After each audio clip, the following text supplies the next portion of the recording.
Have you ever felt tired, even though you didn't do anything hard all day? Just sitting there, thinking, worrying, guessing. And then, at the end of the day, you feel drained of energy. If you have, but you are not alone.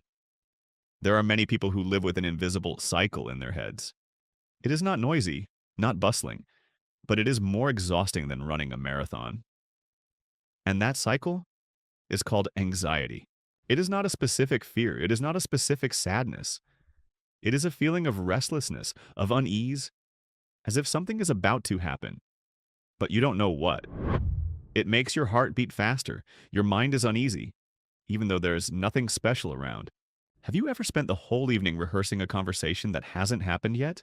Thinking back and forth about if they say, A, how should I respond?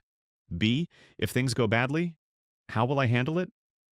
And then, in the end, either the conversation goes more smoothly than we expected, or it never happens. That's how our minds work when they think they're helping us, but in reality, they're making us miserable. Here's the thing, our brains aren't designed to make us happy. They're designed to keep us alive. In primitive times, being alert was a must. A strange noise behind a bush could mean a big animal pouncing on you. So our brains learned to react quickly, to think ahead, to prepare for the worst to keep us safe. But guess what these days? There's no tiger lurking behind a bush. Instead, there's an unanswered email, a text message you haven't sent, a tense meeting, or someone's dubious look on social media. And your brain, even in the 4.0 era, still reacts the same way it did when you were a hunter-gatherer. It turns on the alarm, the tension, the panic, even when there is no real danger. And then you just run, not with your feet, but in your head. You run to the future, through the past, jumping between the worst-case scenarios that you imagine. And the scariest thing is, even though it's all just imagination, your body still reacts as if it were real. Heart palpitations, shortness of breath, insomnia, headaches, all just because your brain can't distinguish between real danger and stressful thoughts. And so, you start living as if you were a character in a survival game. Always on guard, always preparing for the worst. And you think if you worry enough, prepare enough, you won't get hurt. But the truth is, it's that preparation that's hurting you. You're tired of the meetings in your head that never end. You worry to the point of exhaustion about things that haven't happened yet, and maybe never will. It's like rehearsing for a movie that has no release date. And you're the actor, the director, and the audience sitting in the theater, tired, but unable to stop. You know what's saddest right now? Maybe you're in a quiet place.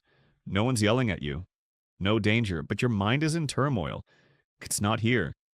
It's running around in the future or tormenting yourself in the past. And so you can't really live in the present, but you have the right to stop. You have the right to remind yourself everything is okay. There are no tigers. I'm safe. And most importantly, in it, you can choose to slow down. Come back to the present, take a deep breath, and let your mind rest. We don't have to be prepared all the time. There's no need to worry about it all the time, because you know what? When it happens, if it really happens, you'll be strong enough to deal with it. But now, when nothing has happened, please give yourself a little peace. Just a little. It's a big difference. And when you give yourself a little peace, just a little, you begin to realize this. Your mind is not your enemy. It's just a friend that's worrying too much. Imagine you have a best friend. That person loves you unconditionally, always wants you to stay out of trouble. But instead of helping you calm down, that person keeps reminding you, watch out. What if you fail? What if something bad happens? You get tired of hearing it over and over again. That's your mind. It's not bad. It's just trying to protect you in the way it thinks is best, by being prepared, by thinking ahead, by controlling everything. But sometimes that overprotection can suffocate you, and then you start doubting yourself. You ask yourself, why am I so weak? Why do other people live happily while I'm always worried? Is there something wrong with me? But you know what? You're not the problem. You're just a human being trying to survive, to do the right thing, to not get hurt. And that's perfectly natural. It's just that you've never been taught how to befriend your mind. You're used to fighting it, or ignoring it, or criticizing yourself for thinking too much.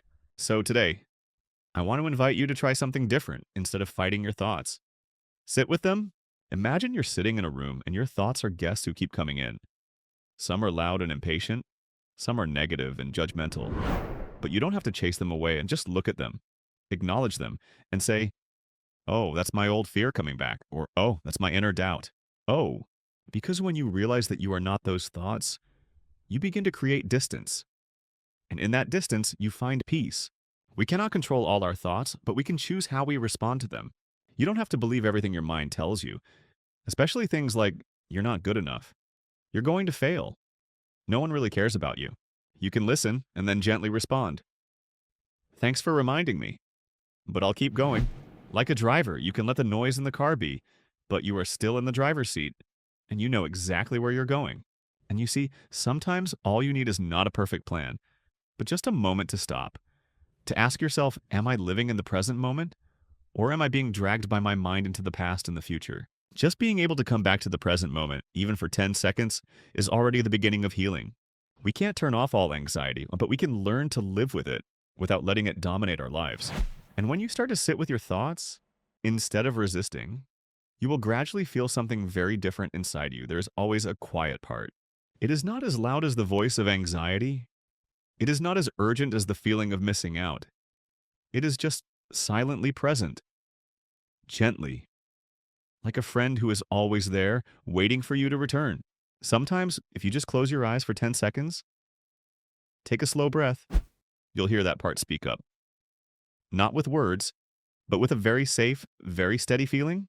You begin to understand not every thought is true. Not every emotion requires a reaction. Instead, you can choose to do nothing and just observe. There are days when your mind will scream, as if the world is falling apart. But then, you're still alive. You're still here. You've been through this before, right? So the next time anxiety hits, instead of thinking, oh my gosh, I'm going through this again, you can say, oh, I've been through this before, and I've been through it. Emotions are waves. They come, but they also go. Just remember that you're not that wave, you're the ocean. Big enough to hold it all? And here's another miracle when you're no longer caught up in your thoughts. You begin to hear what you really want. Not the voice of comparison, not the pressure to be successful, but the deep calling of what makes you feel alive. It could be writing, it could be drawing, gardening, cooking, talking. It doesn't have to be making money. It doesn't have to be impressing. It just needs to feel light. It feels right. It needs to feel like you.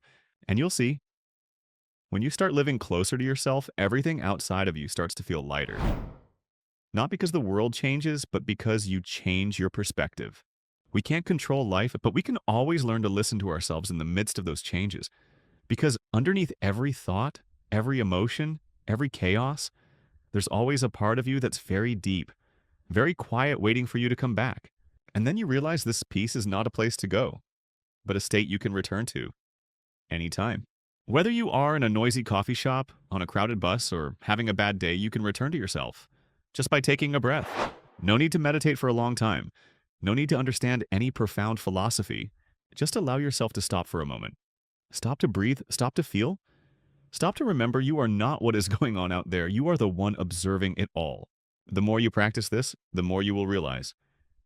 It is not the world that makes you tired, but how you react to the world. There is a real freedom when you understand you don't need to control everything to feel at peace. You just need to let go a little and let things be, including you. And from there, something new begins to blossom. You are no longer just surviving, you are starting to truly live. No longer living to prove something. No longer racing against anyone, but living in a way that feels meaningful to you. You may walk slower than others, but you walk steadily. You know where you are going. And most importantly, you know who you are. From that moment on, every little thing in your day becomes different. A look, a word, a time you really listen to someone all contain presence. No longer rushing, no longer just getting things done, but living fully in each moment. And if you still feel like you are not good enough, not calm enough, not able to do what I just said, that's okay. You don't have to succeed in living slowly or living meaningfully. You just have to come back to yourself, little by little. And remember, every time you realize you're being carried away, you're waking up. Every time you choose to stop instead of following your old reaction, you're healing. And then, you'll see, there's nothing too big to do to be called living meaningfully. Sometimes, all you need to do is sit still with your morning coffee, take a deep breath, and not rush to open your phone. Just listen to someone without interrupting. without trying to fix them. Or simply be kind to yourself on days when you don't feel like it. Each of those moments, small but lived fully, is how you write a peaceful life. Not because you find a quiet place outside, but because you know how to cultivate silence from within. And once you reconnect with yourself, no matter how chaotic the world gets, you can stand firm. Not because things suddenly become easy, but because you are no longer easily swept away. Finally, if there's one thing you can take away from this video, it is probably this: peace is not something you search for, but something you learn to return to. Today, you don't have to do anything big to change your life. Just start with a breath, a little listening, a little gentleness with yourself. That's enough. Thank you for staying until the end. If this video touched a part of you, please share it, because who knows? Someone might need a moment of silence like this. See you in the next video. Take care, and don't forget, you can always come back to yourself anytime.